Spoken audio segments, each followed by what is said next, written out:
BDR হত্যাকাণ্ড যেটি সংগঠিত হয়েছিল আওয়ামী লীগ সরকারের ক্ষমতা আরোহণের প্রায় সাথে সাথেই এটি ইতিমধ্যে দেশে বিদেশে ব্যাপকভাবে প্রচারিত হয়েছে।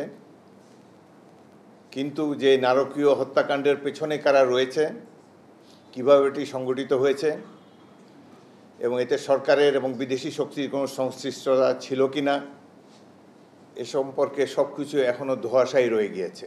এ সম্পর্কে আমরা বিগত 28শে আগস্ট তারিখে মাননীয় প্রধান উপদেষ্টার কাছে একটি পত্র হস্তান্তর করি, যেখানে অনুরোধ করা হয় যে এই নারকীয় হত্যাকাণ্ডের নূতনভাবে বিচার করে তদন্ত করে পুনর্বিচার করতে হবে এবং এর সাথে কারা কারা সংশ্লিষ্ট, বিদেশি কোনো হস্তক্ষেপ আছে কিনা, কী কারণে এই নারকীয় হত্যাকাণ্ড সংঘটিত হয়েছিল এ সম্পর্কে লিখিতভাবে এবং একটি কমিশন গঠন করার জন্যে লিখিতভাবে আমাদের বিএনপি পক্ষ থেকে মাননীয় মহাসচিব হস্তান্তর করেন। আরও দুজন সদস্য সেখানে ছিলেন, এখানে উপস্থিত জনাব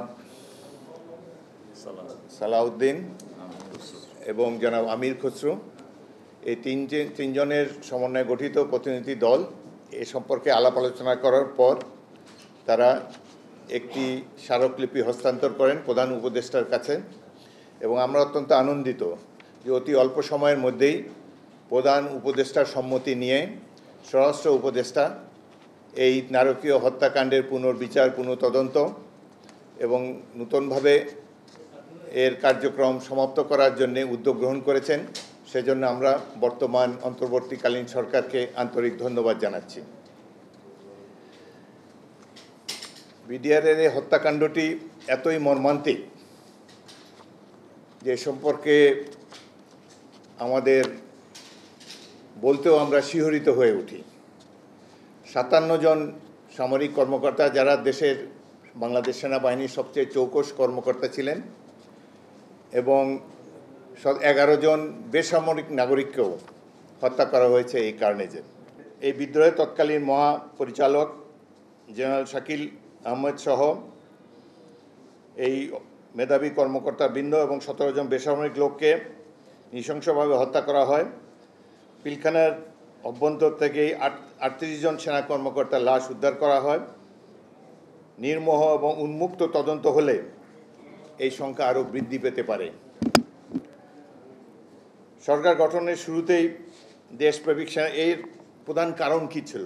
আমাদের ধারণা যে দেশপ্রেমিক সেনাবাহিনীর মেরুদণ্ড ও নৈতিক বল ভেঙে দেওয়ার জন্যে এবং জাতীয় নিরাপত্তা এবং সার্বভৌমত্বকে মারাত্মক ঝুঁকিতে ফেলে বাংলাদেশকে একটি ব্যর্থ, অকার্যকর, নতজানু রাষ্ট্রে পরিণত করার জন্যেই এই হত্যাকাণ্ড সংগঠিত করা হয়েছিল। এতে জড়িত ছিল বিদেশি ষড়যন্ত্রের অংশ হিসাবে বেশ কিছু ব্যক্তি সুপরিকল্পিতভাবে ফ্যাসিস্ট হাসিনার মদদে এই হত্যাকাণ্ড ঘটিয়েছিল বলে জনমনে বিশ্বাস রয়েছে।